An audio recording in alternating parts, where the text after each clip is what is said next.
Radio Transmundial presenta Los grandes temas. Un tiempo donde el pastor Salvador de Lutri nos lleva a pensar en la problemática más profunda del ser humano. Los grandes temas. Recién escuchaba sobre el artículo del boletín acerca de las cifras que dan de los suicidios. Es interesante que se producen más suicidios en el norte de Europa que en el sur. Más suicidios en ciudades como Oslo, Viena o la parte Viena, hasta Viena incluso, y en la zona mediterránea menos. Y estudiando qué era lo que pasaba, hay factores climáticos, largos inviernos donde la gente tiene que estar recluida en su casa sola, y empieza a pensar, y en ese momento aumentan los suicidios.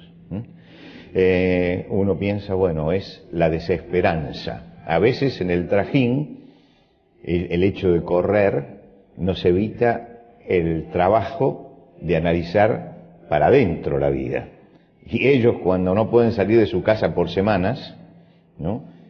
Tienen forzosamente que pensar, y esto les hace mal. No porque pensar haga mal, sino porque uno tiene que tener esperanza. Uno tiene que tener una esperanza y tiene que saber qué es lo que lo sostiene en la vida. Y en ese caso no hay esperanza. Vamos al capítulo 15 del Evangelio según San Juan. Capítulo 15 del Evangelio según San Juan.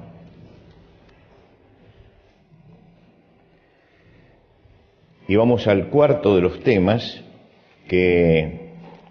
sobre los cuales estamos reflexionando en este mes. Dice, está hablando el Señor con los discípulos en la última cena, y nos estamos deteniendo en algunos temas que creo que son cruciales, que el Señor comentó en la intimidad con sus discípulos esa noche. Dice el capítulo 15 de Juan en su versículo 1: Yo soy la vid verdadera y mi Padre es el labrador. Todo pámpano que en mí no lleva fruto lo quitará, y todo aquel que lleva fruto lo limpiará para que lleve más fruto. Ya vosotros estáis limpios por la palabra que os he hablado. Permaneced en mí y yo en vosotros. Como el pámpano no puede llevar fruto por sí mismo si no permanece en la vid, así tampoco vosotros si no permanecéis en mí. Yo soy la vid, vosotros los pámpanos. El que permanece en mí y yo en él, éste lleva mucho fruto, porque separados de mí nada podéis hacer. El que en mí no permanece será echado fuera como pámpano y se secará. Y los recogen y los echan en el fuego y arden. Si permanecéis en mí y mis palabras permanecen en vosotros, pedid todo lo que queréis y os será hecho. En esto es glorificado mi Padre, en que llevéis mucho fruto y seáis así mis discípulos. Como el Padre me ha amado, así también yo os he amado. Permaneced en mi amor. Si guardareis mis mandamientos, permaneceréis en mi amor, así como yo he guardado los mandamientos de mi Padre y permanezco en su amor. Estas cosas os he hablado para que mi gozo esté en vosotros y vuestro gozo sea cumplido. Hasta aquí nada más. Volvamos hoy a subir al aposento alto para escuchar a Jesús en esa charla íntima que tiene con los discípulos. Una cena que fue accidentada, ¿no? Donde se reveló que hay un traidor entre ellos, se reveló el asunto de Judas, se profetiza la debilidad de Pedro que lo va a negar, pero hemos visto ya dos mandamientos que son básicos para la vida cristiana. El Señor trata en este sermón todos los temas cruciales de la vida cristiana, todos los grandes temas de la vida cristiana. En primer lugar, el servicio permanente, que el cristiano tiene que vivir para servir a los demás, no para servirse. En segundo lugar, el amor incondicional, que ese servicio se realice a todos los hombres sin ninguna segregación ni distinción de ningún tipo, porque hay que hacer el bien a todos. El bien a todos. ¿Se acuerdan del viejo refrán español aquel de hacer el bien sin mirar a quién? Bueno, es el resumen de lo que Jesús enseña. Que uno no tiene que mirar a quién se lo hace, sino ver que si hay una necesidad hay que hacer el bien. El domingo pasado hablamos de un don que da el Señor, que es el don de la paz. Y hoy vamos a hablar de una clave de la vida cristiana. Entramos a la zona donde Jesús va a hablar acerca de las claves de la vida cristiana. Diciendo, yo soy la vid verdadera. Hay una cosa interesante en esta frase. Si yo, por ejemplo, me acuerdo que un día estaba en la casa de un arqueólogo aficionado, y a mí me interesa mucho la cultura incaica y lo que deja la cultura incaica. Y en la cultura incaica hay unos vasos ceremoniales que se dejan en las tumbas que se llaman huacos, los huacos. Entonces yo iba y miraba los huacos, por todas partes hay huacos, por supuesto. Pero llego a la casa de este arqueólogo aficionado y saca un huaco y me dice, este es un huaco verdadero. ¿Qué me está diciendo cuando me dice que es un huaco verdadero? Que hay otros que no son verdaderos, que hay otros que son falsos. Me está diciendo que todos los que vi en las vidrieras son todos falsos, son todas copias, por supuesto, pero que este no, este era verdadero, era verdadero.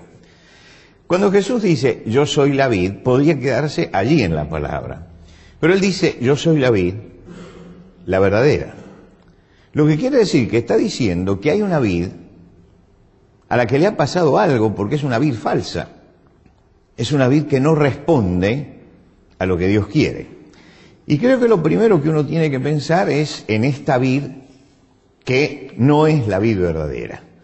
Yo esta semana estaba leyendo en el original griego del Nuevo Testamento, dice así, yo soy la vid, la verdadera. Es decir, le pone nuevamente el artículo, la palabra verdadera.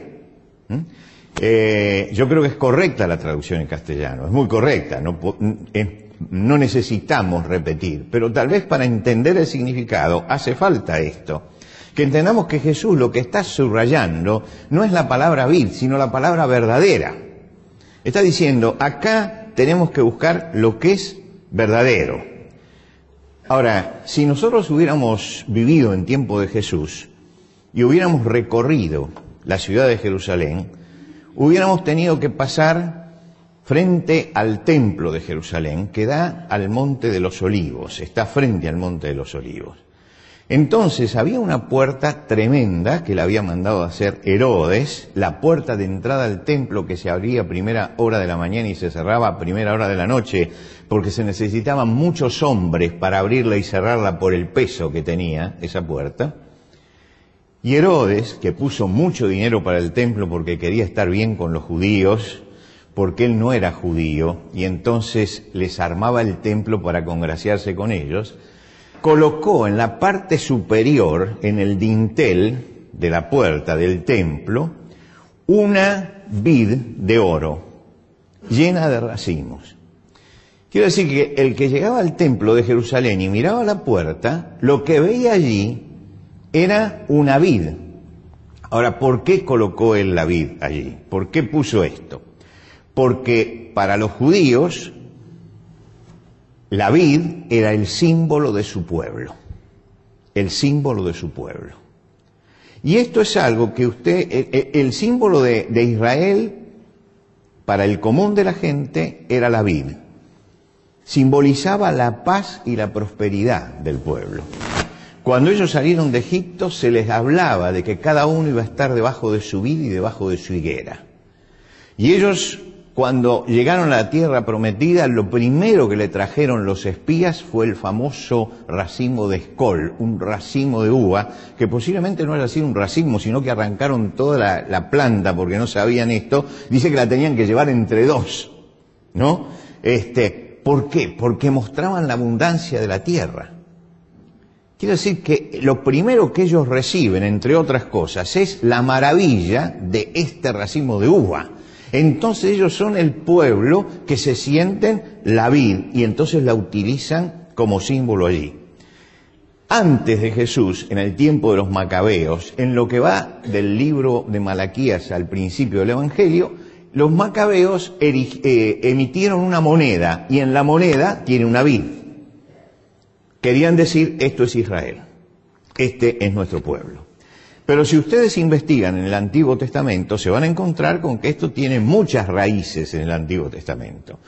En los Salmos, por ejemplo, David dice, hiciste venir una vid de Egipto, echaste a las naciones y la plantaste, limpiaste el sitio delante de ellas e hiciste arraigar sus raíces y llenó la tierra. Fíjense lo que está diciendo. Está diciendo que el éxodo, la salida del pueblo de Israel de Egipto hacia la tierra prometida, era que tomó una vid de allá y la plantó acá, y que limpió la tierra. Ahí está todo el libro de Josué, ¿no? Limpió la tierra para hacerla crecer, para que tuviera sombra. Entonces ellos sentían que era el pueblo de la vid.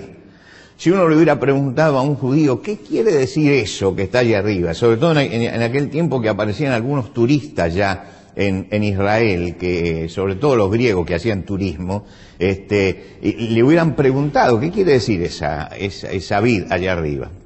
Le hubieran dicho, bueno, nosotros venimos de una semilla común que se llama Abraham, y ese Abraham ha crecido, y todos nosotros formamos parte de él, y somos los que estamos adheridos a Abraham.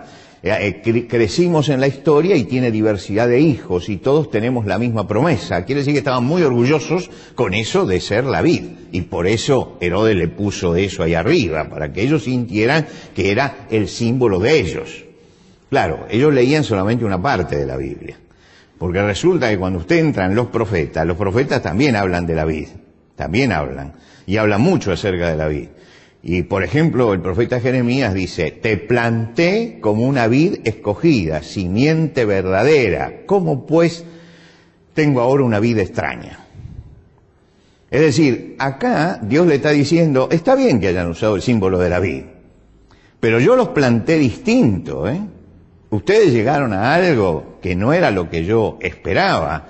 Dios muestra que está desconforme con ellos, que no está conforme con lo que ellos son, que la vid no es lo que esperaba. Ahora, más adelante va a decir, si seguimos más adelante en Oseas, o si vamos un poco más atrás en Isaías, ellos también hablan de la vid. Isaías, por ejemplo, dice, ahora cantaré a mi amado el cantar de mi amado a su viña. Tenía mi amado una viña y esperaba que diese uvas, y dio uvas silvestres. Ustedes saben que lo silvestre es lo que no se cultiva, ¿no? Lo que no se cultiva nace naturalmente en lo silvestre. Para tener un buen fruto hay que cultivarlo, hay que poner esfuerzo.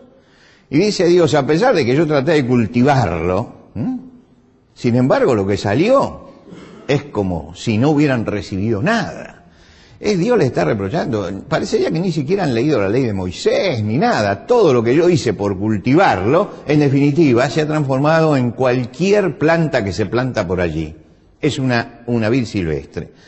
Oseas dice que Israel era una frondosa viña que da abundante fruto para sí mismo. Dice, conforme a la abundancia de sus frutos, multiplicó también los altares, y conforme a la bondad de su tierra, aumentó sus ídolos. Es decir, se transformaron en egoístas, daban fruto para sí mismos, pensaban únicamente en ellos, no eran el fruto buscado. Quiero decir que lo que Dios está haciendo es juzgar esa viña, es decir, miren, yo planté esto para que fuera algo diferente, llegué, me encontré con que no había, a pesar de que la cultivaba no daba fruto, me dio un fruto extraño, y cuando llego lo encuentro lleno de altares que a cualquier Dios, menos a mí. Ahora uno se pregunta, ¿y a qué llama Dios el fruto? ¿Qué es lo que Dios esperaba de ese pueblo? El fruto, lo que la Biblia habla como fruto, que aparece en el Antiguo y en el Nuevo Testamento, es el resultado práctico de la fe. Es el resultado, siempre el fruto es el resultado. Es la consumación de toda la vida, es el fruto. Y entonces la fe no actuó en ese pueblo como para que diera un buen fruto. Y lo que Dios les está reprochando es eso. Yo les enseñé una cantidad de cosas, pero ustedes hicieron con su vida espiritual lo que quisieron. Y entonces no dieron un buen fruto. Y esa es la realidad religiosa del tiempo de Jesús. ¿Por qué? Los maestros que había en Israel predicaban una cosa y hacían otra. Los sacerdotes hacían del templo un gran negocio. Para ellos la fe era negocio. Los escribas, que eran los abogados, los que tenían que enseñar la ley, tergiversaban la ley y generaban odios a los extranjeros. Era la tarea de ellos. ¿Y cómo era la vida espiritual de un judío en aquel tiempo? Se circuncidaba, ni siquiera se circuncidaba él, lo circuncidaban cuando al octavo día de nacer, concurría al templo, asistía al sacrificio, guardaba las fiestas, era leal a su nación y entonces formaba parte de la vida. Formaba parte de la vida. Era una religión formal que no afectaba la vida. Era una religión que no afectaba la vida. Y el hombre siempre quiere religiones que no le afecten la vida, ¿vio? Religiones donde, bueno, ¿qué hay que hacer? ¿Qué rito hay que cumplir? Yo cumplo este rito y me quedo tranquilo. Pero que no me afecte la vida. Y lo que Dios estaba diciendo, mire, yo cuando les di la ley, lo que buscaba era que ustedes den fruto, que eso que yo les digo afecte su vida, que la fe que ustedes dicen tener realmente se manifieste en alguna forma y se manifieste en un cambio. Dios no esperaba que ellos simplemente cumplieran con los ritos y se quedaran con eso, esperaba mucho más. Y Abraham, que fue un hombre de fe, si hubiera visto el resultado de la semilla, hubiera dicho, bueno, esto no es lo que yo fui, no es eso. Quiere decir que los resultados prácticos de la fe no se veían. Sobre este contexto es que Jesús dice, yo soy la vid verdadera. Yo soy la vid verdadera. Sobre este contexto, Jesús se acerca para decir que ahora comienza algo distinto. Algo distinto. Y plantea entonces la vida espiritual como una unión vital con Él. Él dice, hay tres factores, él usa la figura esta, hay tres factores fundamentales para entender la vida espiritual tal cual la está planteando aquí. Él dice, yo soy la vid verdadera, se ubica en un lugar. Ustedes son los pámpanos, nos ubica en otro lugar, el Padre es el labrador, hay una tercera. Es decir, hay tres puntos sobre los cuales gira esto.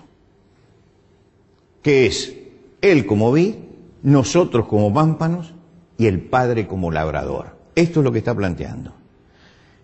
¿Qué es lo que espera? Espera que el pueblo, sus discípulos, oigan sus enseñanzas, crezcan espiritualmente, que la fe haga mella en su vida, vaya transformando la vida, que tengan una vida espiritual dinámica y que la vayan corrigiendo de acuerdo a lo que el Padre que la cultiva va haciendo. Este es el planteo que está haciendo Jesús. Miren, acá lo que necesitamos no es formar un cristianismo ritual. Lo que necesitamos es que la fe cristiana afecte nuestra vida. Porque es muy fácil transformar la fe en una cantidad de ceremonias que yo las cumplo y vuelvo a mi casa y estoy tranquilo y sigo viviendo como siempre. Pero Jesús dice, no, lo que tenemos que hacer es que la fe sea algo que me afecte profundamente todos los días de mi vida, porque si no, somos cristianos los domingos y somos paganos el resto de los días de la semana. Y para esto, Él dice, tienen que estar unidos a mí.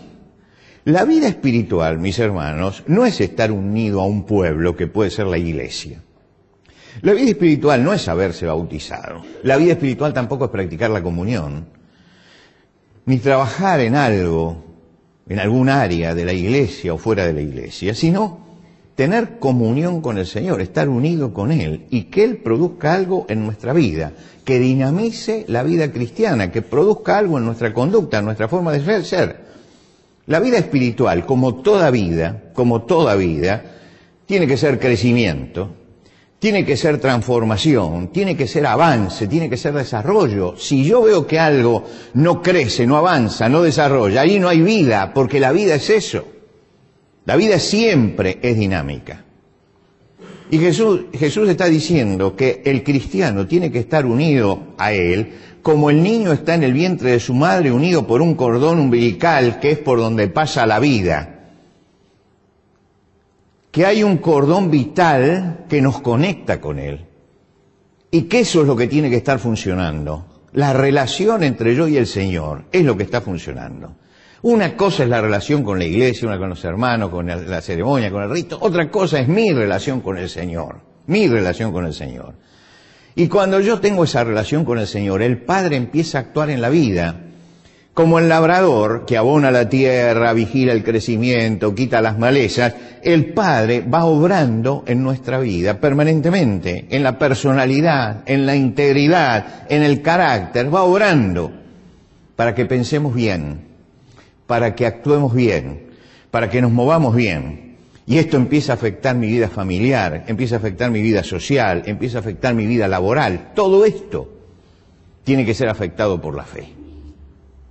Es decir, que lo que está buscando Jesús es construir un pueblo diferente, distinto, que no cometa los errores de aquel otro pueblo, que se centra en el rito, en la ceremonia, en que hagamos esto bien al detalle, porque entonces somos protegidos por Dios.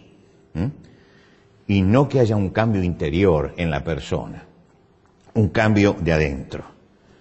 Y acá es cuando Jesús da la clave fundamental, que para mí es la palabra central de todo este párrafo que nosotros hemos leído, que es la palabra permaneced, permaneced en mí. Fíjense que en la lectura que nosotros hemos hecho, hemos leído 11 versículos, la palabra permanecer aparece 10 veces. 10 veces.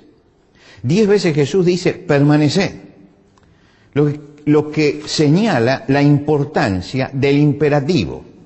Aparece como imperativo, permaneced en mí, permaneced en mí. Es una orden imperiosa del Señor, no porque nos esté ordenando, porque si usted quiere permanecer, permanece, y si no quiere permanecer, no permanece. Pero está diciendo, si usted quiere tener quiere tener una vida espiritual activa, usted tiene que permanecer en mí. Permanecer es la clave para el crecimiento espiritual. Permanecer es vivir cotidianamente la fe, no en determinados momentos, sino cotidianamente. A veces a la gente le agarra fiebre de fe, sobre todo cuando tiene algún problema. Entonces, usted fíjese este detalle. Cada vez que va alguien preso notorio, dice, está leyendo la Biblia. Obsérvelo. Llegan a la cárcel y lo primero que piden es una Biblia. Afuera no la leyeron nunca, ni saben cómo es. Pero yo me acuerdo, Carlos Monzón leía la Biblia, Norma Rostito, la guerrillera lamentablemente desaparecida, pidió la Biblia y leía la Biblia. Y les puedo hablar de todos los que llegan allá y se acuerdan de lo espiritual. Esas son fiebres de fe. Ojalá la Biblia les haga algo, ¿no es cierto? No. Pero estoy diciendo que muchos, incluso que no están en la cárcel, también les agarra esa fiebre. Entonces, como tienen un problema, entonces agarran la Biblia, la leen, oran y todo lo demás, hasta que se pasa el problema. Se pasó el problema y estamos en otra cosa. Eso no es fe. Eso es tratar de sacar de Dios una ventaja. Simplemente, ¿no? Lo que está diciendo acá el Señor es que permanecer es vivir cotidianamente la fe, no la fiebre de un momento. No acercarme a Cristo para que me solucione el problema de hoy. Solucionado el problema, lo dejo ahí y yo sigo por mi lado. Sino que eso me afecte siempre, que sigo al Señor en toda circunstancia. El Señor dice, permaneced en mí y yo en vosotros. Como el pámpano no puede llevar fruto por sí mismo si no permanece en la vid, así tampoco vosotros si no permanecéis en mí. A veces nos acercamos a la fe porque tenemos una enfermedad, porque tenemos un quebranto económico, porque tenemos una crisis familiar, y esto no es malo. Mucha gente se acercó a Jesús porque tenía su problema. Pero el asunto es que después, ¿qué hago con eso? Yo me acuerdo siempre de los casos en que se acercaban a Jesús en el camino para pedirle algo. Bueno, se acercaban porque tenían una necesidad. Yo digo, es una buena puerta. Es una buena puerta. Pero el asunto es cómo continúa la historia. El asunto es qué es lo que pasa después, qué es lo que viene detrás. Es decir, vengo simplemente por una necesidad, pero busco a Cristo para que me solucione un conflicto. Pero ¿estoy dispuesto a entregarle realmente la vida a Jesucristo? ¿Estoy dispuesto a seguirlo? ¿O lo que pretendo es que Cristo toque mi vida y se corra? Porque yo tengo que seguir mi camino. No, tiene que haber un compromiso de fe. Y entonces puede ser que aparentemente alguien sea cristiano. Pero cuando llega la adversidad y cuando llega el problema, entonces dejó de ser cristiano. Ayer estaba dando un seminario durante toda la mañana y sobre el apóstol Pablo, y terminaba con la historia del último capítulo de la segunda carta a Timoteo, y les hablaba de el apóstol había hecho una obra tremenda, había llenado todo el evangelio de Cristo, prácticamente en cada ciudad de las que tocaban la vía Ignacia hasta Roma, habían recibido el mensaje de Cristo y había iglesias formadas por él. Cuando llega a Roma está solo y dice, todos me han desamparado. ¿Por qué? Porque empezó la prueba, empezó la tribulación, todos miraban para otro lado. Y yo decía, si vamos a tener una fe así, entonces no hemos interpretado lo que Cristo dijo. No hemos interpretado. Y estaba hablando con obreros, y estaba hablando con pastores. O sea, pensemos en eso, ¿no es cierto? Pensemos en eso, que la fe no puede ser un impulso del momento. La fe necesita un crecimiento. Cuando permanecemos en el Señor y nuestra vida está unida a Él, vamos a ponerlo en términos porque es la imagen que tomó el Señor, no la vid. La savia de Dios corre por nuestras venas espirituales. Vitaliza nuestra vida espiritual. Un cristiano está vitalmente unido a Jesucristo. Y porque está vitalmente unido a Él, entonces sabe que va a pasar por todos los avatares de la vida, pero que el Señor va a estar con él. Eso es tomar una relación en serio. Es tomar una relación en serio. Yo entiendo que hoy en la vida relacional es donde está más floja la sociedad occidental. Se casan dos personas y comienzan una vida relacional. Se relacionan. Y todo va bien. Hasta que empiezan los problemas. Y cuando empiezan los problemas, entonces allí se rompe el asunto. ¿Por qué se rompen más del 50% de los matrimonios que se hacen si todos empezaron bien? Nadie llegó al registro civil diciendo yo me voy a divorciar dentro de 2 años. Todos llegan para toda la vida. ¿Por qué se rompe?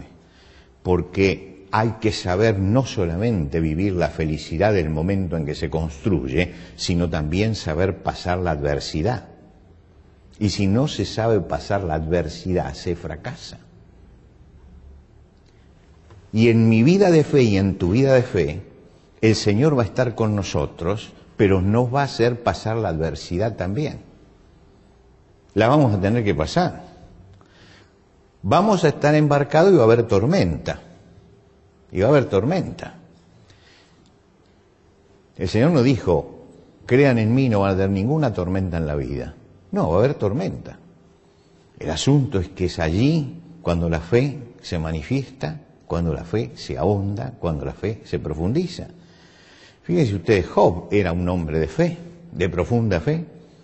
Había sido bendecido por Dios con una magnífica familia, con bienes materiales en abundancia, con una salud de hierro. Cada día él agradece al Señor por esto. Pero llega el momento de la adversidad. Y cuando llega el momento de la adversidad, que no es por la insensatez de él, no es por la insensatez, es porque vino.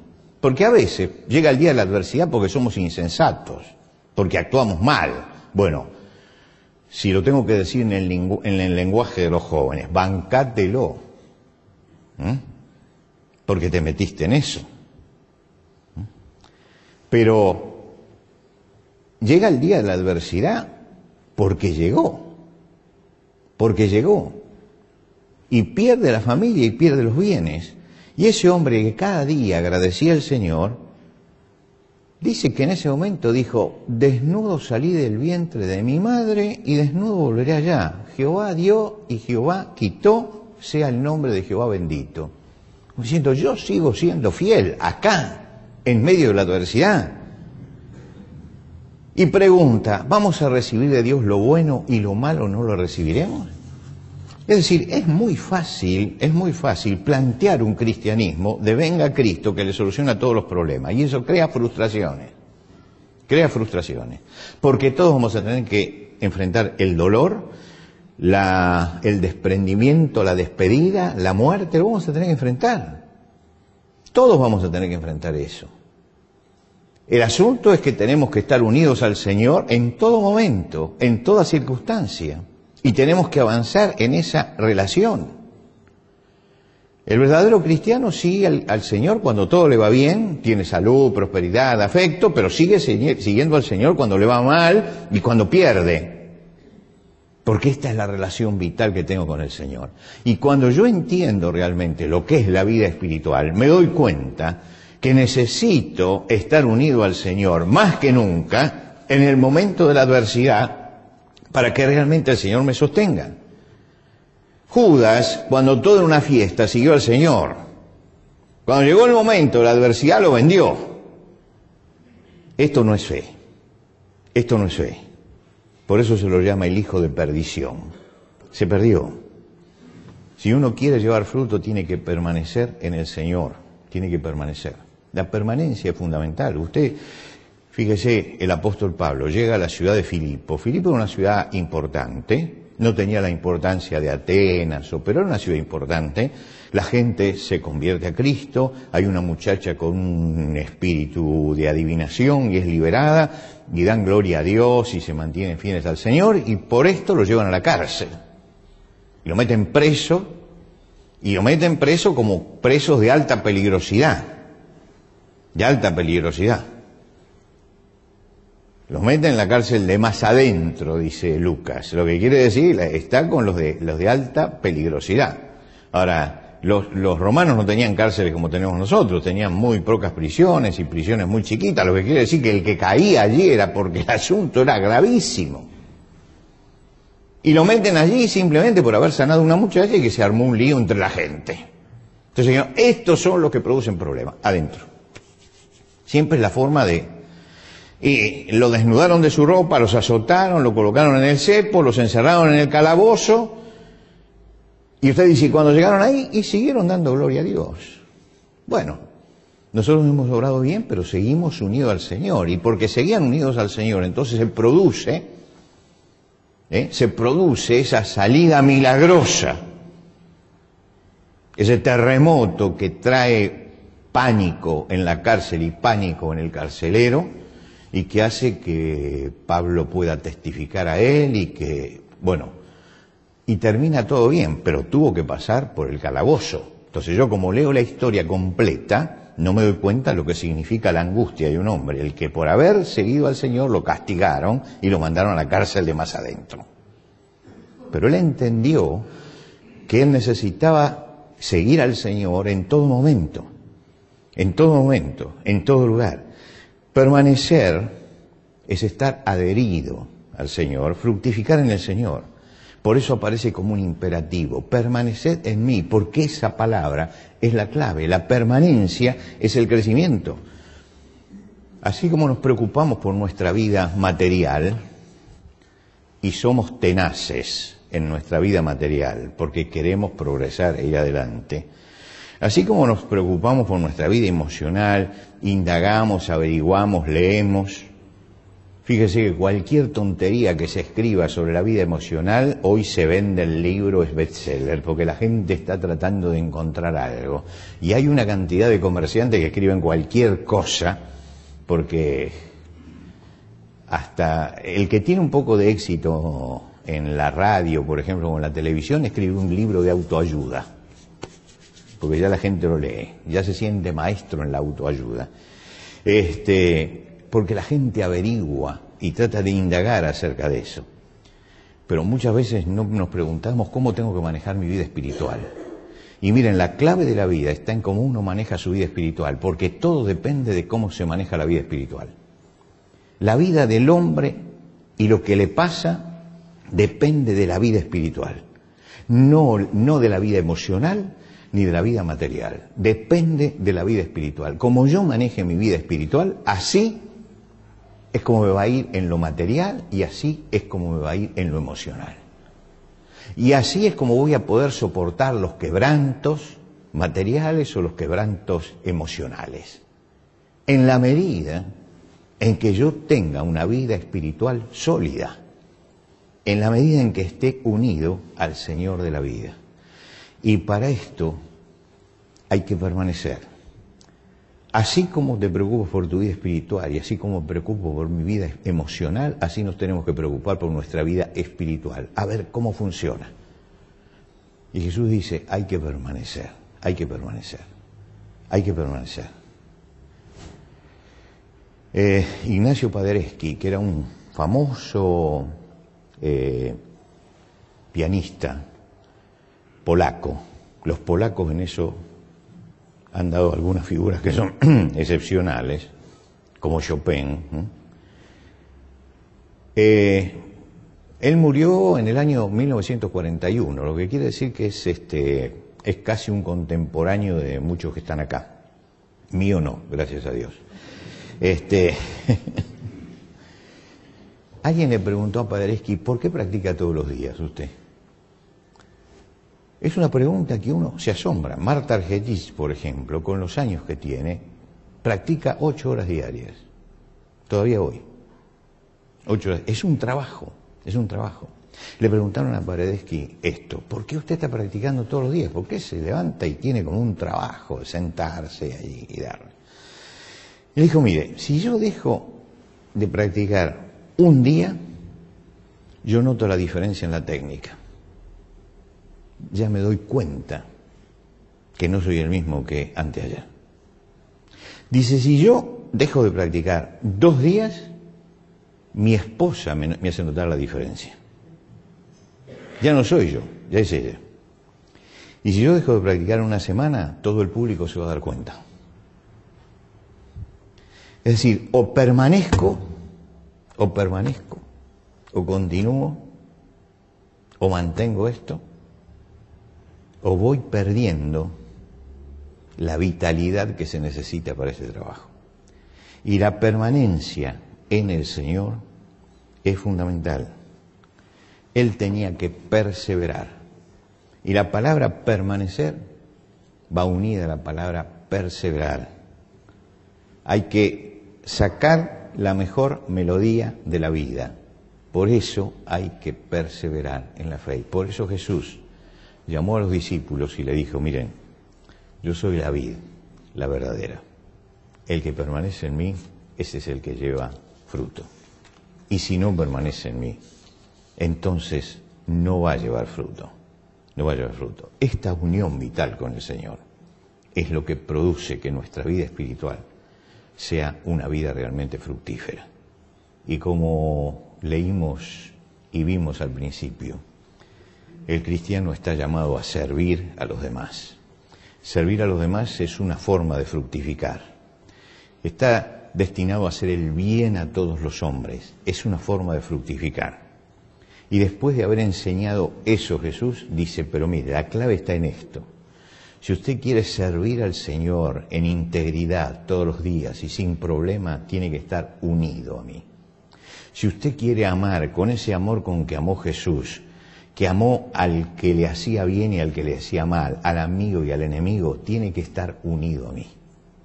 Quiere decir que el capítulo 15 está revelando una de las claves fundamentales para cumplir los mandamientos que Jesús ha dado. Y por eso Jesús cambia bruscamente el clima de la conversación cuando empieza el capítulo 15, cambia para empezar a enseñar cuáles son esas claves de la vida cristiana que necesitamos conocer para que nuestra vida tenga la paz que Él prometió, para que nuestra vida sea una vida de servicio, para que el amor sea incondicional. Y solamente podemos hacer eso si permanecemos unidos a Jesucristo. Vamos a inclinarnos en oración. Señor, queremos agradecerte y te rogamos que la enseñanza de Jesús pueda arraigarse en nuestro corazón para que no solamente la entendamos, sino para que la vivamos. Señor, gracias porque el Señor Jesucristo fue claro en cuanto a la vida espiritual y fue sencillo en explicarla, porque todos podemos entender lo que esto significa. Y sabemos, Señor, la importancia que tiene el que tú estés con nosotros y que nosotros estemos permanentemente en ti, para que nuestra vida pueda seguir adelante y pueda tener fortaleza en todas las instancias, aún en aquellas más amargas que nos toca vivir. Bendice a tu pueblo donde esté y donde se esté reuniendo en este día, a todos los que aman al Señor Jesucristo y lo reconocen como su Salvador. Señor, bendícelos para que en este día en que recordamos, como todos los domingos, la resurrección del Señor Jesucristo, Cristo pueda ser el centro de la vida de cada cristiano en todo lugar de la tierra. Señor, bendícenos también a nosotros en nuestra vida particular, en nuestra vida familiar, en nuestra vida cotidiana, para que la paz tuya, esa paz que tú prometiste, pueda ser parte del patrimonio espiritual de nuestra vida. Y ayúdanos, Señor, a buscar denodadamente cada día permanecer en el amor tuyo y permanecer en ti para llevar el fruto que tú quieres. Señor, esta semana que empezamos, te rogamos que allí donde estemos, allí donde tú nos coloques, podamos ser de bendición a alguien. Podamos bendecir a los que están alrededor nuestro, con nuestra presencia, con nuestra palabra y con nuestra conducta. Señor, ayúdanos para que podamos ser esta semana de bendición a nuestra familia, de bendición a nuestros compañeros de estudio y de trabajo, para que busquemos, Señor, llevar el amor tuyo a todos los que están a nuestro alrededor. Y no llevarlo solamente en palabras, sino llevarlo con nuestras acciones. Llevarlo con lo que somos. Recibe, Señor, nuestro agradecimiento por todo lo que nos das. Estamos orando y pienso que puede haber quien realmente necesita en este momento acercarse a Jesucristo, necesita conectarse con Él. Y para conectarse con Jesucristo, hace falta únicamente reconocer nuestra condición de pecadores, bajarnos de nuestra soberbia, y abrir el corazón y decirle al Señor, Señor, quiero que entres en mi vida. Quiero estar unido a ti.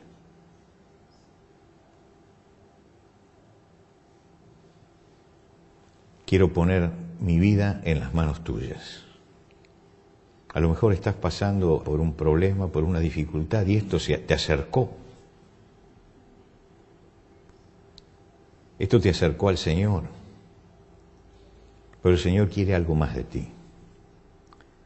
Quiere que abras el corazón y la vida y pongas tu vida en sus manos. Y este es el momento de hacerlo. Este es el momento de abrir el corazón al Señor Jesucristo. Y si no lo hiciste nunca, lo podés hacer hoy mismo. Lo podés hacer ahora. Abrir el corazón al Señor Jesucristo para conectarte con Él para siempre. Señor, al concluir elevamos nuestro corazón agradecido hasta ti. Alabamos tu nombre y pedimos tu bendición sobre cada uno de nosotros. En el nombre de Cristo Jesús. Amén. Amén.